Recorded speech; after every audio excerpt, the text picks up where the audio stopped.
আসসালামু আলাইকুম। আজকে আসলে ইসরাফিলের অপারেশন হয় নাই।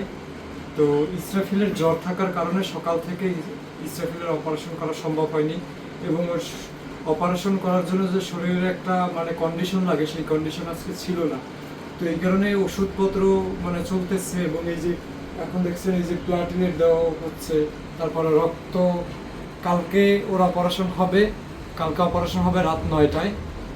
অনেকেই ফোন কল করে জানতে চেয়েছেন যে অপারেশন কখন হবে, অপারেশন কোথায় হবে। অপারেশন হবে ঢাকা উত্তরায় হাই কেয়ার জেনারেল হাসপাতালে। তো ওর অপারেশন হবে রাত 9টায়। যদি কেউ আসতে চান ওকে দেখতে, আসলে কালকে সকাল থেকে সন্ধ্যা পর্যন্ত ওকে দেখতে আসতে পারবেন। পাশাপাশি ওর জন্য কালকে এবি পজিটিভ 3 ব্যাগ ব্লাড লাগবে। 1 ব্যাগ লাগবে আসলে প্লাটিলেট, আর 2 ব্যাগ ব্লাড লাগবে এবি পজিটিভ। যদি ভিডিওর মাধ্যমে কেউ যদি আসলে রক্ত দিতে এগিয়ে আসতে পারেন তাহলেও আসলে ওর জন্য উপকার হয়। আর ওর আসলে আজকে আরো কয়েক 4-5 জন ডক্টর মিলে সিদ্ধান্ত নিচ্ছে দুপুরে অপারেশন হওয়ার কথা ছিল, কিন্তু বিভিন্ন কারণে আর কি রাত্রে অপারেশনের ডেট দিয়েছে যে রাত 9টায়।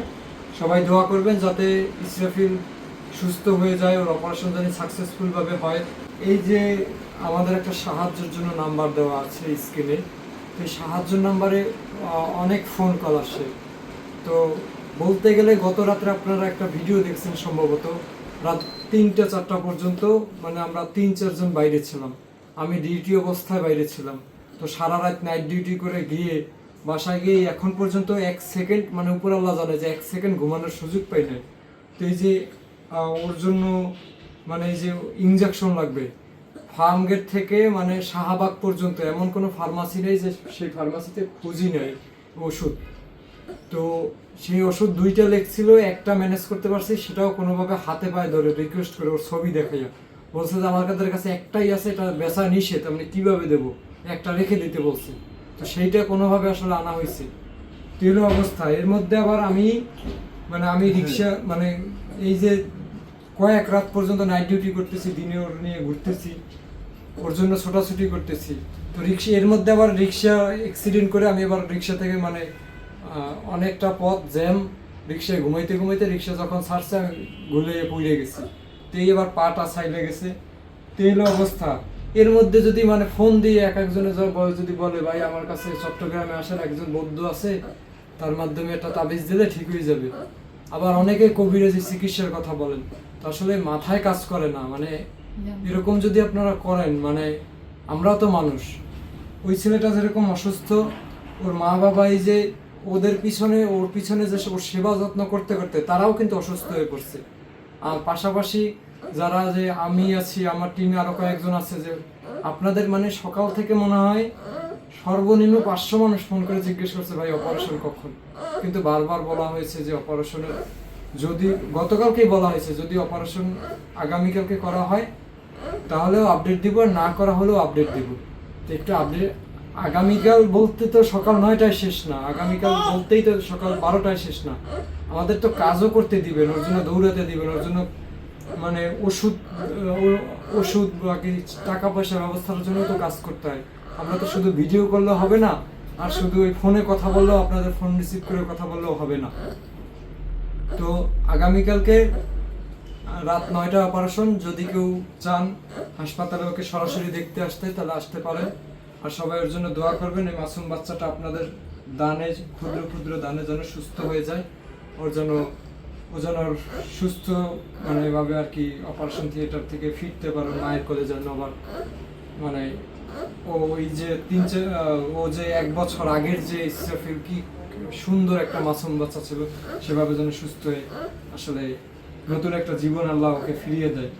তো কালকে আসলে অপারেশন, কালকের পরে আসলে অপারেশন ওর যে শরীরের কন্ডিশন অপারেশন কয়েকদিন আগেও একটু ভালো ছিল, আবার অপারেশন করতে এসে দেখি আবার শরীরের অবস্থা একটু খারাপ হয়ে গেছে। এখন আবার এই ওষুধপত্র দিয়ে আবার একটু উন্নতি করা হচ্ছে। আবার যদি লেট করা হয় তাহলে আবার আসলে শরীরের অবস্থা খারাপ হয়ে যেতে পারে। আর লেট করতে গেলে আসলে ওর কেমোথেরাপি দিতে হবে, আর কেমোথেরাপি দিলে আরো অসুস্থ বেশি হয়ে যায়। তো একটা কেমোথেরাপি অনেক সময় আমাদের মতো বাকি আমাদের থেকে বড় মানুষ তারাও অনেক সময় কেমোথেরাপির যে ওয়েটটা বা কি ওই যে যন্ত্রণাটা এটা আসলে নিতে পারে না। তো এখানে ওর এই টিউমার কমানোর জন্য 20টা সর্বনিম্ন কেমোথেরাপি লাগবে। একটা কেমোথেরাপি দিলেই ওর অবস্থা খারাপ হয়ে যায়, সেখানে এই 4টা কেমোথেরাপি দেওয়ার পরে মানে অবস্থা খুবই খারাপ। তো হয়ে গেছিল, কিছু করার নাই। তো এখন আসলে অপারেশন ছাড়া কোনো গতি নাই। তো সবাই দোয়া করবেন, ভালো থাকবেন। ভিডিও করে দিবেন। মুন্সিগঞ্জ থেকে মুন্নি আপু আসলে 10,000 টাকা পাঠিয়েছে 3-4 জনের মাধ্যমে। তো ওনারা আরো ক্ষুদ্র ক্ষুদ্র ভাবে মানে একটা ফান্ড কালেকশন করার চেষ্টা করতেছে। এর আগে একজনে 500 টাকা দিয়েছে, উনি সম্ভবত হকারি করে। তার আগে আরো একজনে 500 টাকা না জানি 1000 টাকা দিয়েছে। ওনার পেশাটার কি জানি নাম বলছিল আমারে, আসলে আমি ভুলে গেছি। তো কয়েকজনই আসলে বলে যে ফোনের চাপে আর এটা তো মানে পেন নিতে নিতে আসলে সবকিছু মনে রাখা সম্ভব না।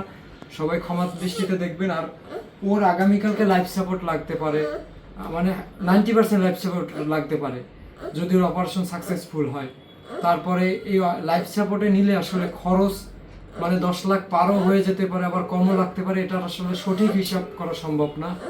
তো দেশবাসী সকলে আগাই আসবেন যদি আসলে ওর লাইফ সাপোর্ট লাগে, যাতে ওর মানে ও যাতে লাইফ সাপোর্টটা পায়, ওর জন্য চিকিৎসার টাকাটা ম্যানেজ হয়ে যায়, সুস্থ হয়ে যায়। আল্লাহ হাফেজ।